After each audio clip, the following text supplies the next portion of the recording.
Bimay, mesdames et messieurs, bonsoir. Merci de nous rejoindre pour cette édition en français latine.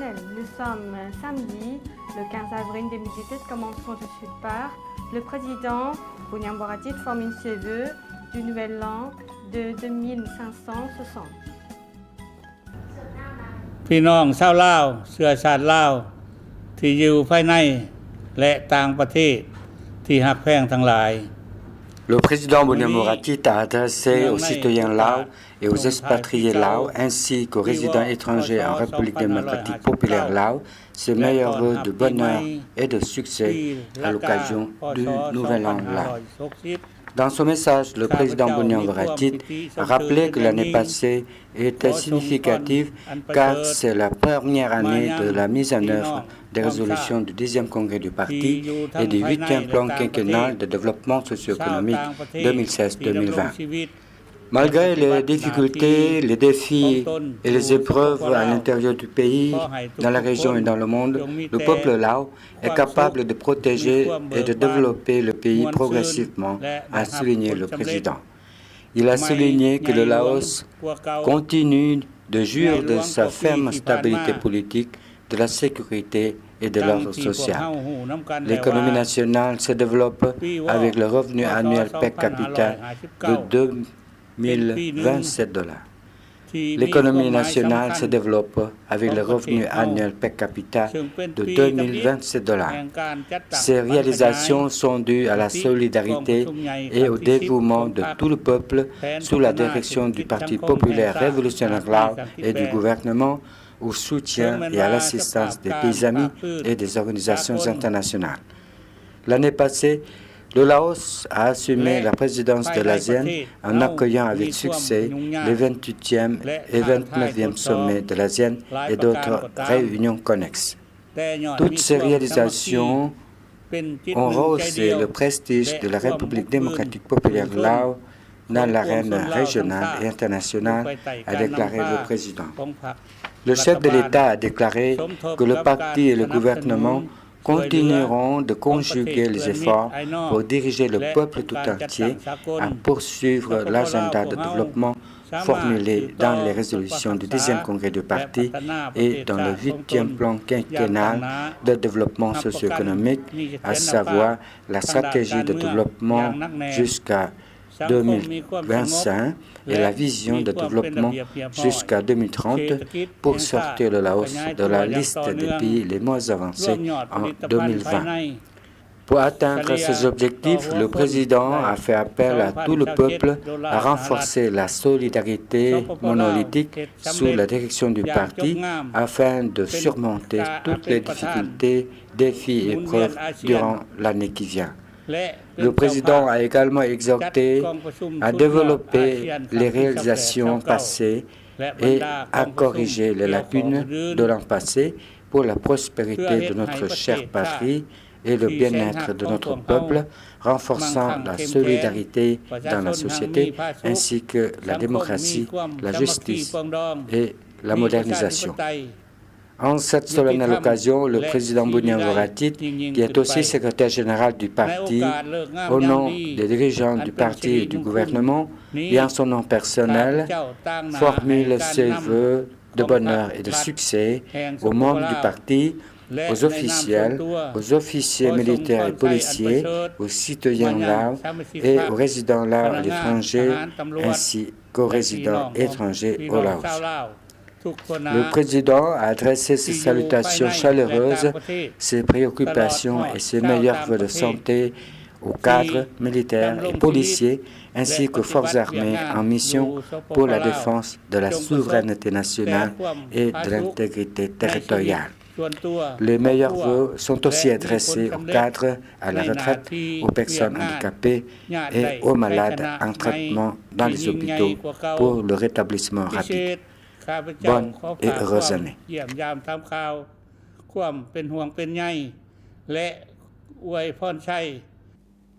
La troisième session ordinaire de l'Assemblée nationale sera ouverte le 25 avril à Vientiane.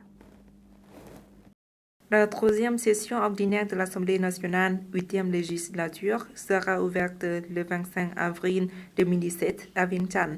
selon une annonce du secrétariat de l'Assemblée nationale de la République démocratique populaire Laos le 30 mars 2017. Cette session se déroulera jusqu'au 18 mai. Plus de 60 milliards de kip ont été investis dans la capitale Vientiane en dernier.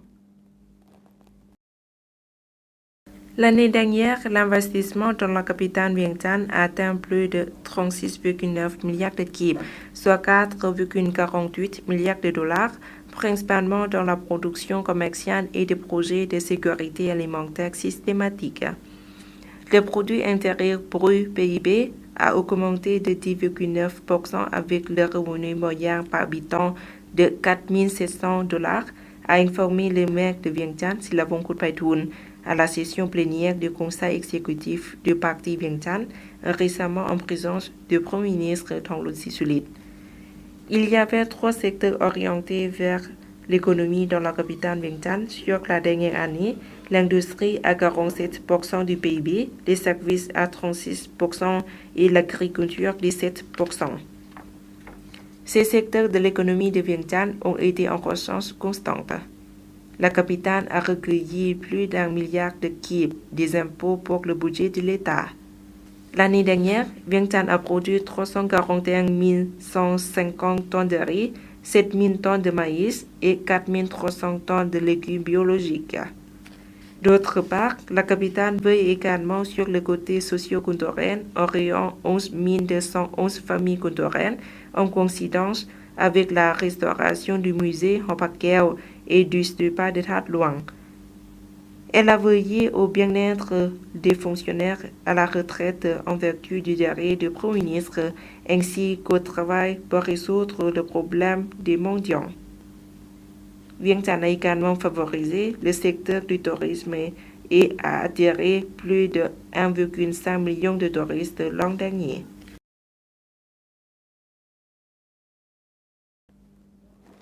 Plusieurs sites célèbrent la fête de Nouvel An, Sabai Pimai, Nouvel An de 2560. Reportage.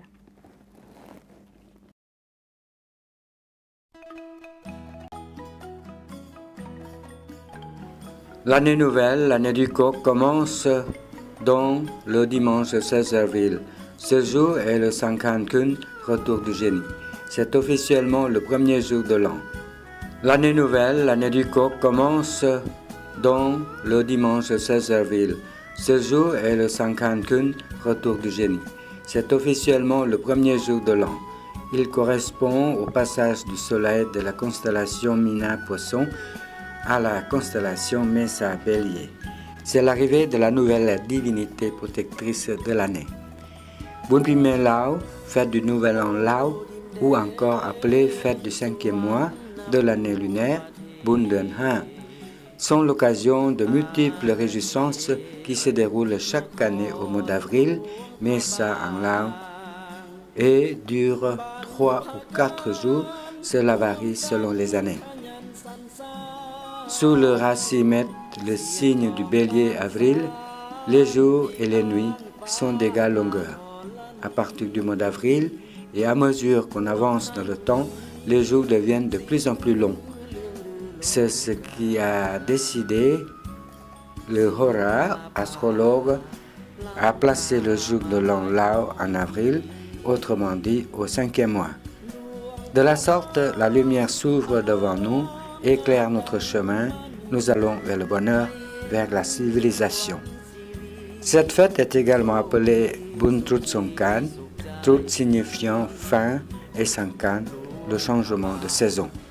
Il y a lieu cependant de remarquer l'heureuse coïncidence de la date ainsi obtenue avec le renouveau de la nature, les arbres et les fleurs renaissent et la terre exsangue, assoupie par les mois de chaleur et de sécheresse ondées.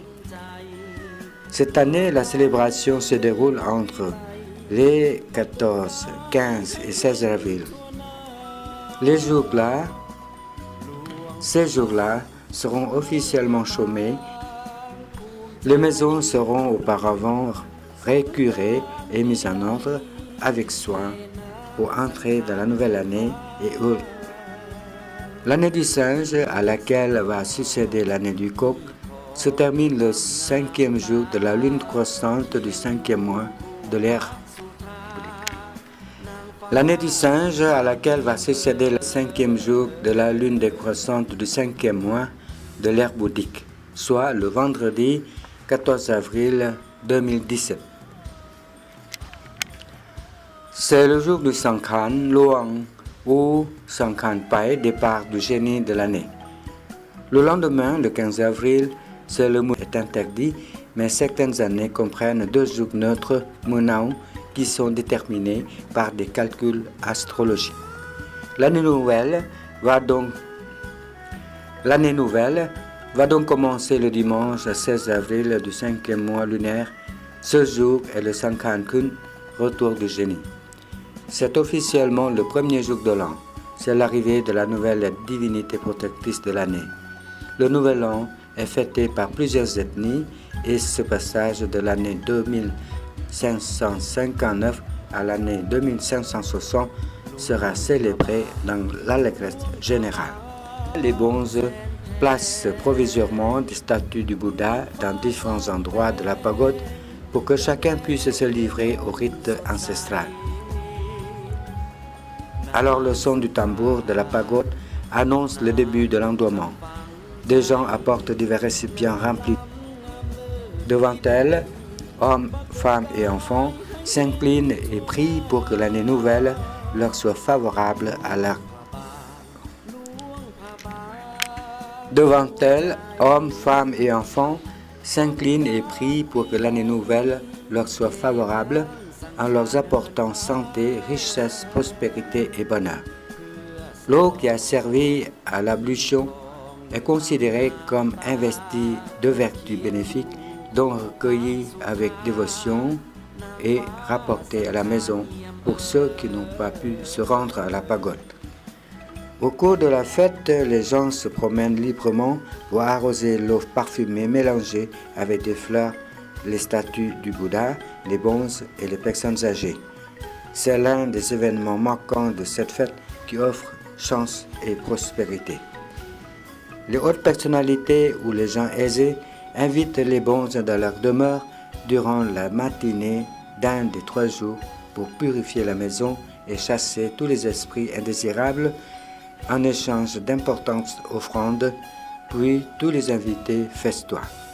Les familles plus modestes se contentent d'une cérémonie religieuse restreinte en invitant quelques bonzes vers la fin de l'après-midi. Dans la rue, un peu partout, les gens s'aspergent. Selon la coutume, les petits vont vers les personnes âgées pour leur souhaiter leurs meilleurs vœux, santé et longévité. Les enfants vont avec leur seau d'eau parfumée mélangée avec des fleurs, voir leurs grands-parents en signe de respect et sollicitent l'autorisation de les asperger en leur demandant de leur pardonner pour les manquements qu'ils ont commis au cours de l'année. Les anciens donnent gentiment des conseils et leur recommandent d'être sages et bons enfants.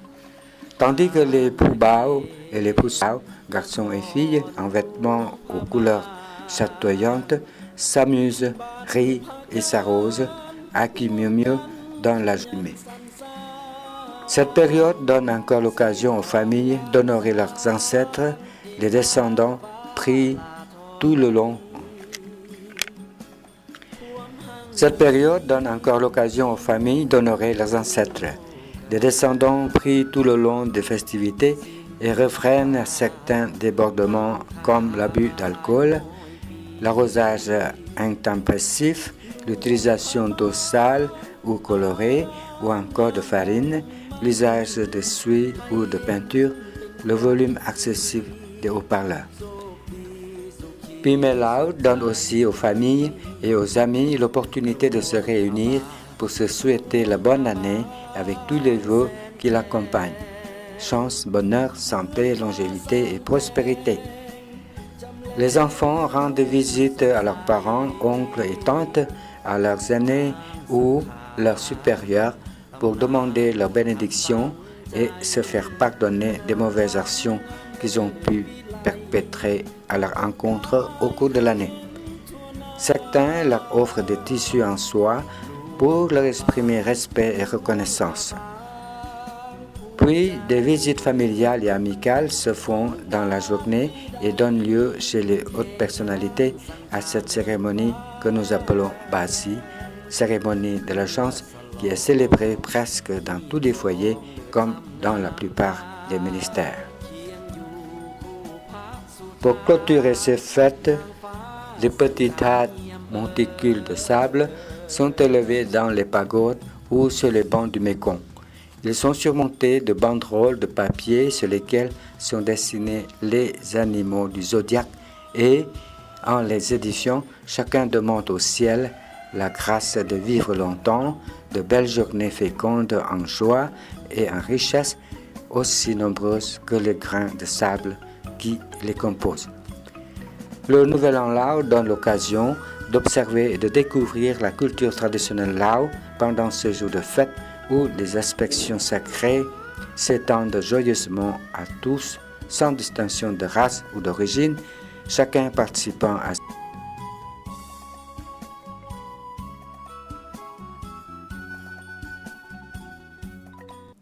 Voilà, c'est la fin de cette édition. Toute l'équipe vous remercie pour votre fidélité. Pour voir ou pour un reportage, rendez-vous sur la page internet du Journal français La Tenelle. Au revoir.